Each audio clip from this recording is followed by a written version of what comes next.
Hello viewers, welcome to my channel and thank you for watching the videos. In this video, question number 6A of UPSC CSC 1995 Maths Optional Paper 2. Evaluate the integral 0 to infinity cos ax upon x square plus 1 dx a is greater than equal to 0. Same question has been appeared in 1992, question 5B. Only thing, in place of A there was M. So I will go to that slide. Hello viewers, welcome to my channel and thank you for watching the videos.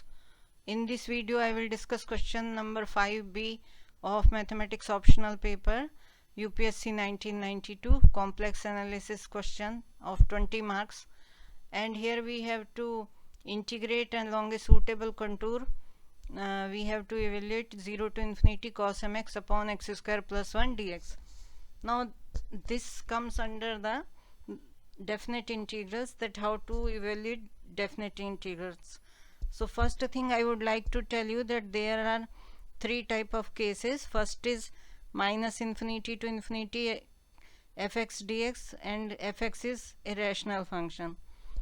In this what we do, we take the contour minus infinity to infinity, half upper circle we take, and radius of that circle is capital R we are taking, and the semicircle circumference we take as tau, so along that curve, and this will be the contour. So along x-axis it is from minus r to plus r, and semicircle tau above the x-axis, having this line as diameter.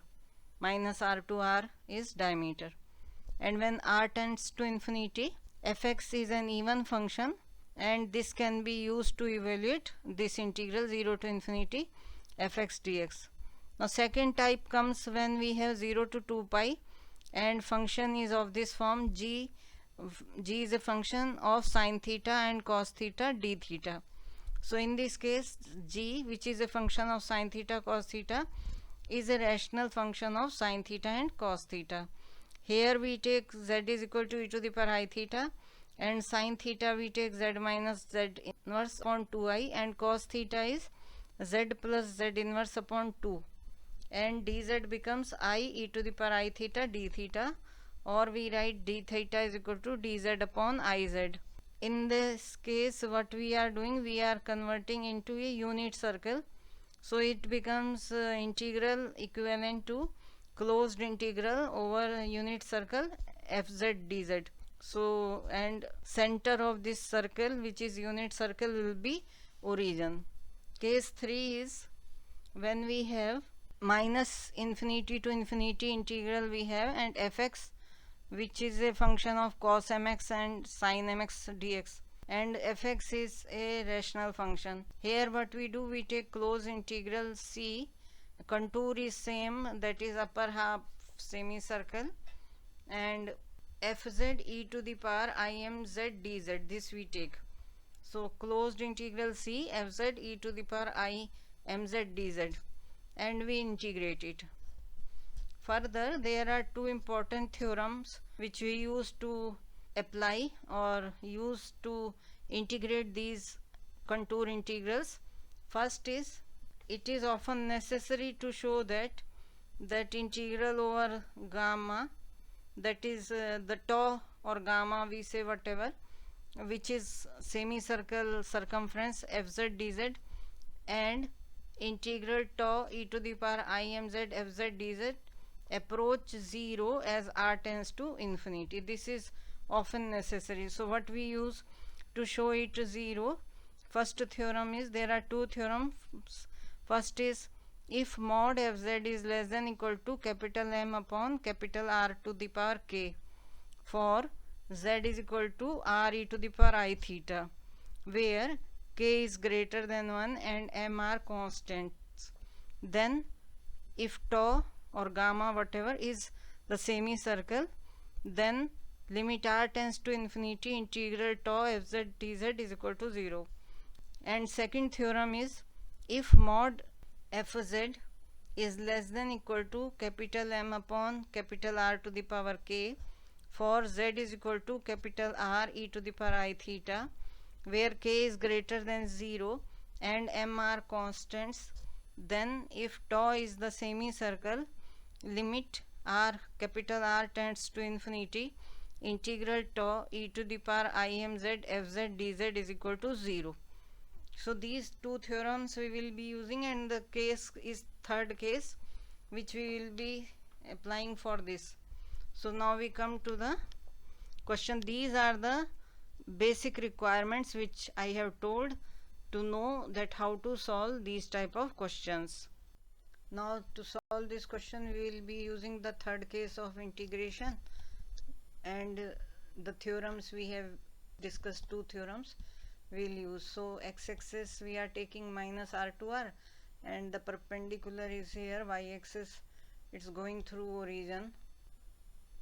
So this is y-axis and this is x-axis. Here we have taken minus r to r on x-axis, and tau is the semicircle circumference. So the whole contour we have defined by gamma, and semicircle circumference by tau. Direction is anti-clockwise, and radius of this circle is of course capital R. R we are taking z we are taking capital R e to the power I theta. Now here we can write down fz as in case 3 I had told that we can write down e to the power I mx upon z square plus 1. So m is there, we are writing I a z upon z square plus 1. So we break the whole integration in two parts. Limit r tends to infinity, gamma fz dz. Gamma is whole contour, the x-axis and the semicircle circumference. So minus infinity to infinity, e to the power ix upon, because on x-axis we will write x square plus 1 dx. Tau, here limit r tends to infinity, and it is on semicircle, so we will write z e to the power az upon z square plus 1 dz. Now as I said that we have taken z is equal to capital R e to the power I theta, and fz we have taken this e to the power iz upon z square plus 1. Now if we take only 1 upon z square plus 1, so this becomes, and mod of complete we are taking, mod of whole. This is basically is equal to 1 upon r square e to the power 2i theta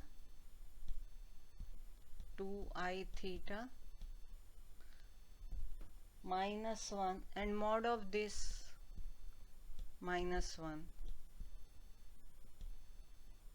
When we are writing this, we can change this inequality. When we write whole to this mod, then it will be equal, but when I have changed it into, and at that time it will be plus sign. So one more step is there, you can write 1 upon z square plus 1 mod is equal to complete mod upon 1 upon r square e to the power 2i theta minus 1 is equal to 1 upon mod r square e to the power 2i theta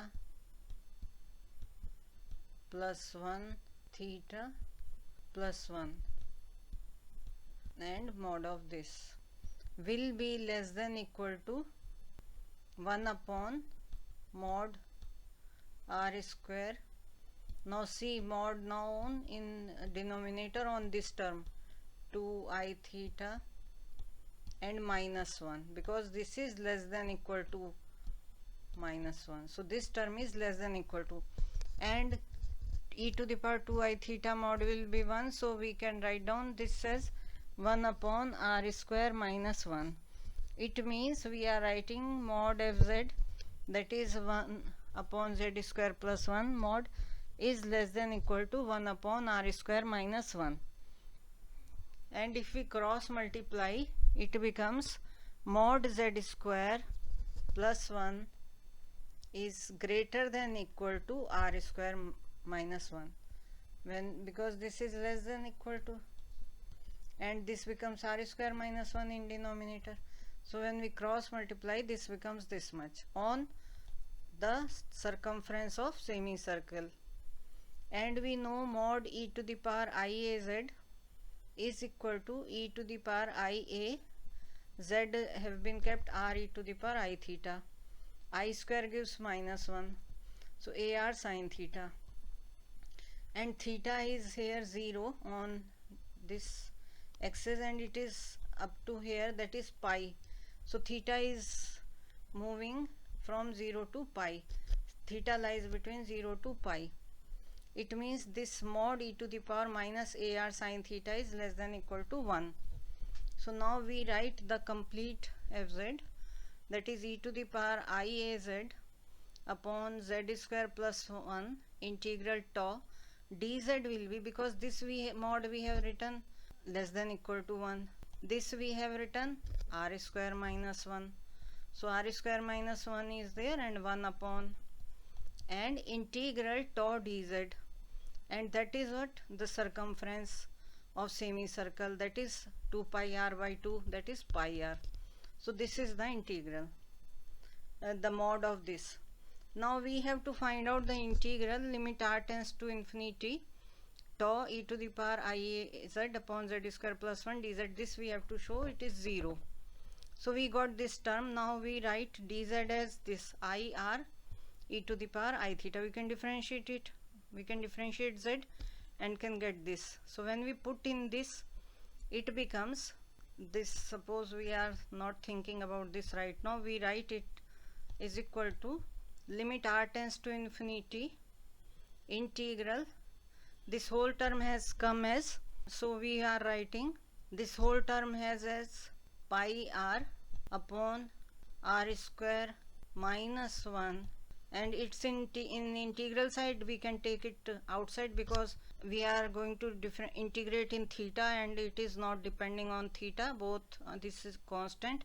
So integral is 0 to pi, because we are talking about theta, and this becomes I, then I also we can write here capital R, that also here, and e to the power I theta. So e to the power I theta I can write cos theta plus I sin theta, cos theta plus I sin theta d theta. Now if you integrate it, you will see that integration of cos theta is sin theta, and when we put limit sin pi minus sin 0, that becomes 0, and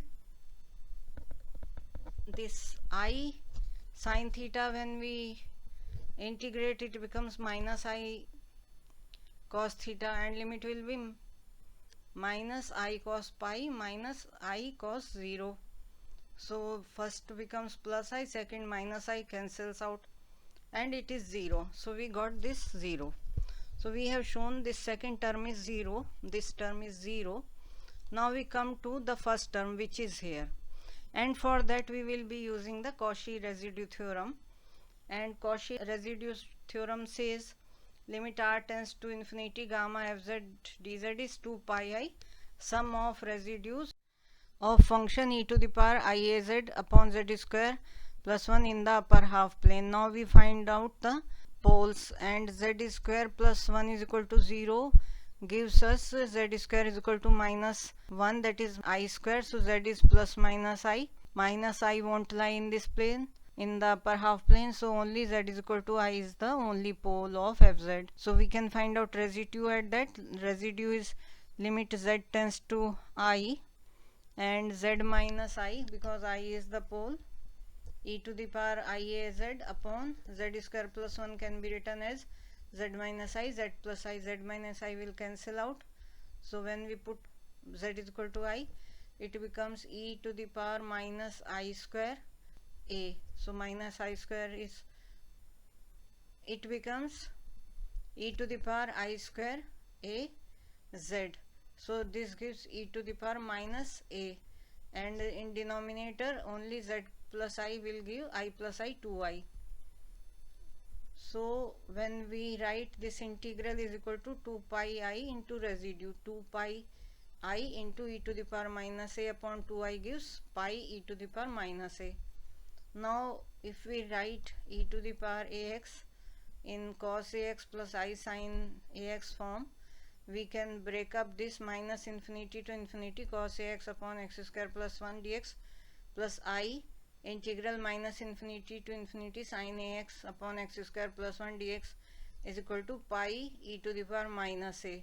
And because second term this is 0, because when I discussed about first case, that is minus infinity to infinity fx dx, fx is a rational function, and when r tends to infinity, if fx is an even function, this can be used to evaluate 0 to infinity fx dx, but odd is, then that is 0. So this is 0, so only first term is there, because cos ax upon x square plus 1 is an even function of x.